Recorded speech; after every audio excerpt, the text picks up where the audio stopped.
Hey, my friends, before we start the show, I want to give you a quick update on the fundraising we're doing to help pay for Chicano's cancer treatment.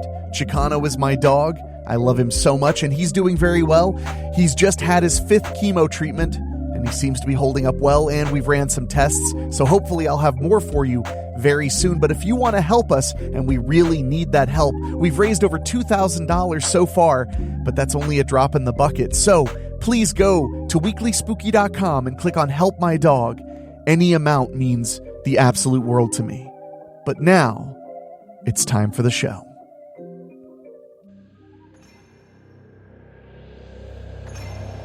What is it about show business that brings out the worst in so many people? And what is it about show business that causes so many early deaths? Is it a coincidence that these actors and actresses are so accident-prone? Or is it something much more malevolent? What you are about to hear is believed to be real, based on witness accounts, testimonies, and public record. This is terrifying and true.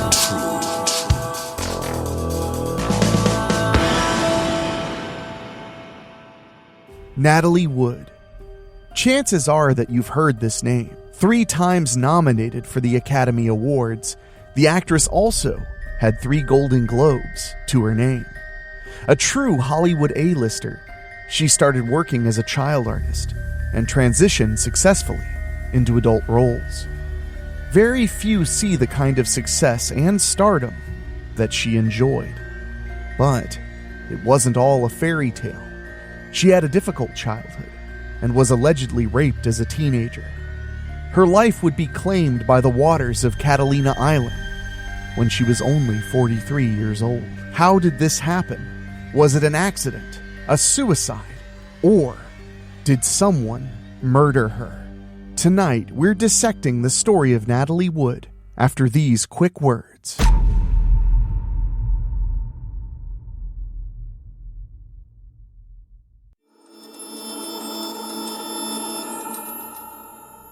Lana, Natalie's sister, revealed in an interview with OK Magazine how their mother, Maria Zakharenko, was forewarned by a psychic years before that a member of her family would drown.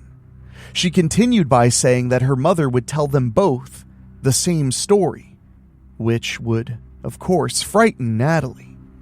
Lana claims that as a result, she was never taught how to swim and was unable to enter her own swimming pool.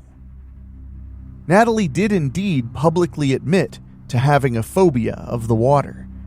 She told an interviewer how once she had a mean director who threw her into the ocean for a scene. Quote, "I was terrified. I was petrified because we were in the open ocean."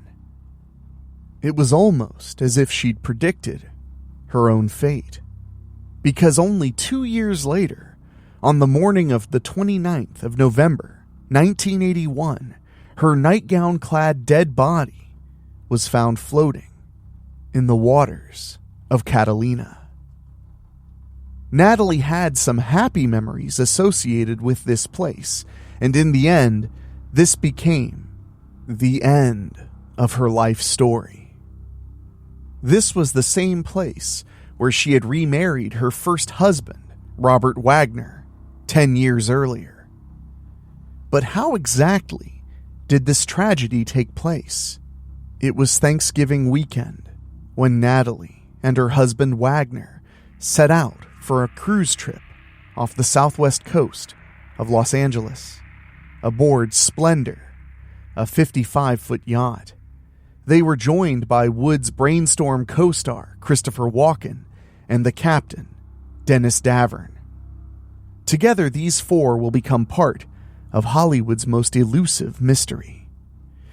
Wagner had been insecure about Walken, seeing him as a potential rival, as he revealed in a 2009 Daily Mail article. Quote, "As she started shooting in North Carolina, a bell in my head went off. Walken was an exciting actor who delighted in taking risks. The bell wasn't clanging, but I was aware I didn't have her full attention. It occurred to me that Natalie was being emotionally unfaithful. Wagner also writes about feeling agitated when Natalie went to a restaurant on the island with Walken. But the trip went on peacefully. On November 28, 1981, the couple and Walken dined at Doug's Harbor Reef, enjoying drinks at the bar and 2 more bottles of champagne over dinner. After that, the group went back to their yacht. According to Harper's Bazaar, the men became aware that Wood had vanished at about 11:05 p.m. that night and started hunting for her. A ship-to-shore contact was placed at 1:30 a.m. the following day, and 2 hours later, the Coast Guard was finally alerted. At 7:55 a.m. on the 29th of November 1981, her body was discovered floating in the waters a mile from the Splendor, with a small dinghy beached nearby. Thomas Noguchi, the chief medical examiner in the Los Angeles County Coroner's Office, was the public face of the investigation. The autopsy revealed that Wood had drowned and had bruises on her arms and legs, as well as an abrasion on her cheek. Her blood alcohol level was at least 0.14%, according to her toxicology results, which is 0.04% higher than the legal limit in California for driving while intoxicated. Noguchi concluded that Wood had fallen into the water while trying to board a dinghy, but her down jacket had become waterlogged and hindered her efforts to hoist herself up. As a result, she drowned. Noguchi later commissioned a psychological autopsy to find out why Wood separated herself from her husband and co-star that night, but he decided not to release the report to the press as it contained gory and sensational details that would only create more media outrage. And so the case was closed, with the official conclusion remaining that her death was an accidental drowning. A convincing story, right? Only there were several holes in said story. To begin with, the investigation left the most important question unanswered. Why would Natalie, who was petrified of water, try to leave the yacht in the middle of the night, alone? According to some theories, she may have been pushed.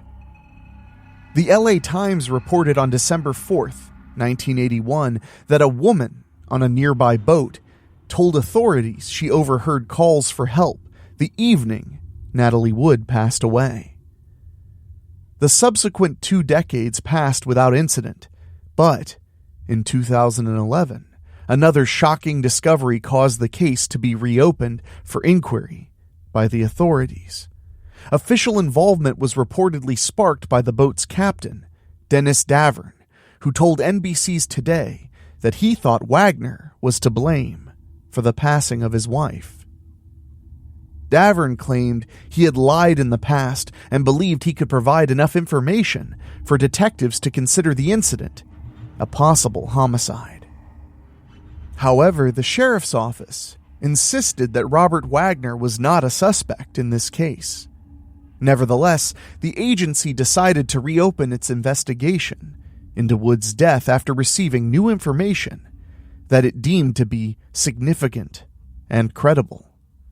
They insisted that the case would continue to be handled as an accidental drowning until further evidence emerged. But this wasn't the first time that Davern had made such claims. In 2009, he co-authored a book on the incident. In regards to the alleged friction between Wood and Wagner, the co-author of Davern's book, Marty Rulli, told reporters that Wagner was jealous of the attention Natalie was paying to Walken.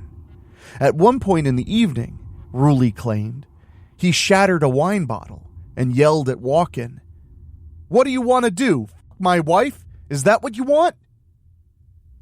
Although Wagner accepts arguing with Walken, in his version of events, the nature of that argument was different. He and Walken had a heated exchange over how much personal sacrifice should be made by people for their careers. Wagner told the LA Times he expressed his anger at Walken for encouraging Wood to put her career before her family. According to a February 2009 piece written by Wagner himself in the Daily Mail, after the disagreement, Wood went to bed, and Wagner and Walken went outside onto the deck of the yacht to unwind and breathe some fresh air. Both Wagner and Walken have maintained this incident to have been an accident. Walken spoke for the record, quote, "The people who are convinced that there was something more to it than what came out in the investigation will never be satisfied with the truth, because the truth is, there is nothing more to it. It was an accident." Many have also commented on the timing of Davern's NBC interview. As the 30th anniversary of Wood's death drew near, some commentators questioned whether Davern's disclosures were merely promotion for his book. When the Hollywood Reporter contacted the family for a response, a spokeswoman for Wagner made the same statement. According to the spokesperson, they fully support the authorities' efforts and have faith that they will determine whether any new information regarding the case is accurate and that it originates from a reliable source or sources rather than those who are just looking to capitalize on the 30th anniversary of her tragic passing. So, who should be believed? Dennis Davern or Robert Wagner? Natalie's sister, Lena, has made the decision that she does not believe her sister's death was purely an accident in light of the circumstances surrounding her passing. In an interview with The Independent, she discusses the causes of her worries. First off, Natalie, who was afraid of the dark sea, would not have gone boat hopping in the middle of the night. Secondly, considering how particular she was about her looks, even if she had to take out the dinghy, she would have dressed for it and not gone out in only a nightgown. In her book, Lena suggests this theory regarding what went on that unfortunate night. Wagner smacked her sister on the left side of her face, which knocked her unconscious. Then, while panic-stricken and drunk, he decided to throw her into the water so as to cover up the situation and his abuse. The following year's events definitely turned out to favor Dennis's story. In 2012, the coroner's office decided to amend Natalie's death certificate. The amended document says she died as a result of, quote, drowning and other undetermined factors. The following year, the coroner's office released another report, which questioned every major finding of the original 1981 autopsy. The medical examiner's report on the location of bruises and lack of head or facial trauma supports the theory that bruising occurred prior to her entering the water.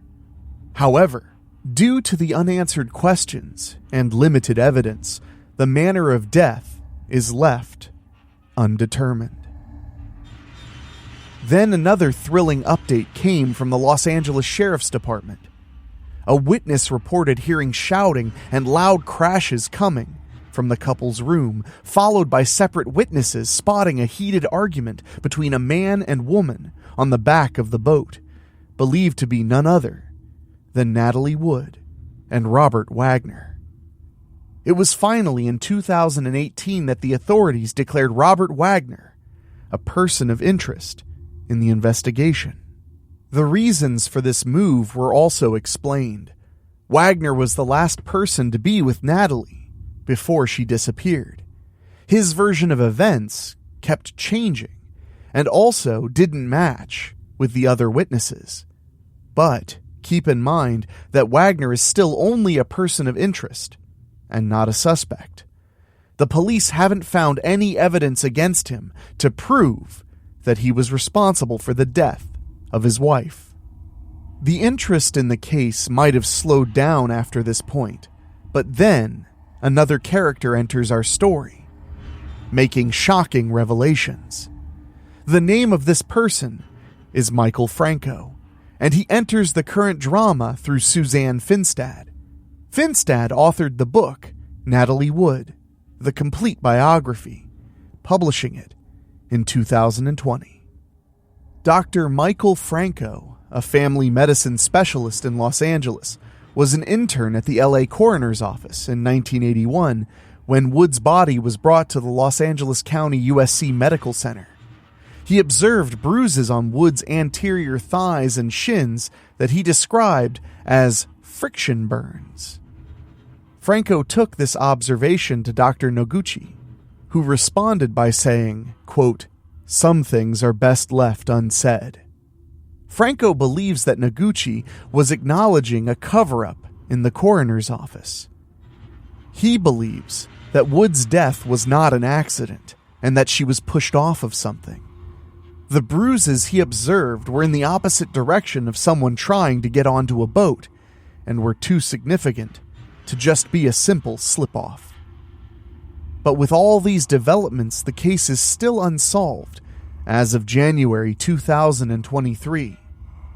Some sources have reported that Wagner was cleared by the authorities, and now the case has been declared cold. Radar Online reports that this development comes from Ralph Hernandez, the detective who labeled Wagner a person of interest, retiring from the force. Even though the case is no longer being covered by the mainstream media, those who are interested are still drawn in by the mystery. What do you believe to be true? Was it an accident? Or was it a murder motivated by jealousy and fueled by alcohol? As human beings, we often struggle with the concept of bad things happening to good people. Now, I didn't know Natalie Wood, and I doubt any of you listening did either. But she gave off an aura of lightheartedness, of kindness, and of a love for life. So to have her pass away in a tragic manner is going to stick around in the ether of our society for a long time. It's already been more than 30 years, and here I am sitting here, right now, telling you about it. I'm only 36 years old. This incident happened before I was born. But it's capturing my imagination and pulling at my heartstrings. And probably yours too. We may never know exactly what happened to Natalie.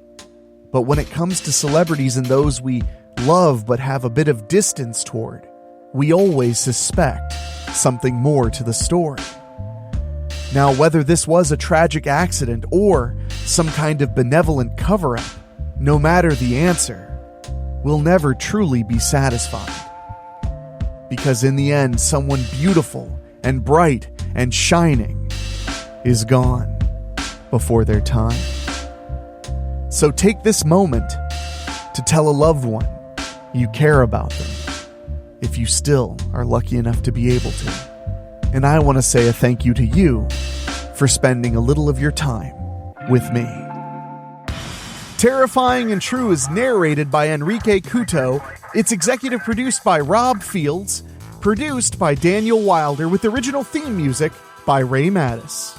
If you have a story you'd like us to cover on the program, send us an email at weeklyspooky@gmail.com. And if you want to support us in a very direct way, go to weeklyspooky.com and click on Patreon. For as little as $1 a month, you can support us and allow us to keep the spooky rolling and rolling and rolling. And I want to say a big thank you to our Patreon podcast boosters, folks who pay just a little bit more to hear their names on the show. And they are Bobbletopia, Megan Hua, Julia Kirsch, Christopher Sullivan, Brent McCullough, Gino Lyons, Steve King, Karen Wiemet, Jack Kerr, and Craig Cohen. Thank you all so very much, and we'll see you next Monday.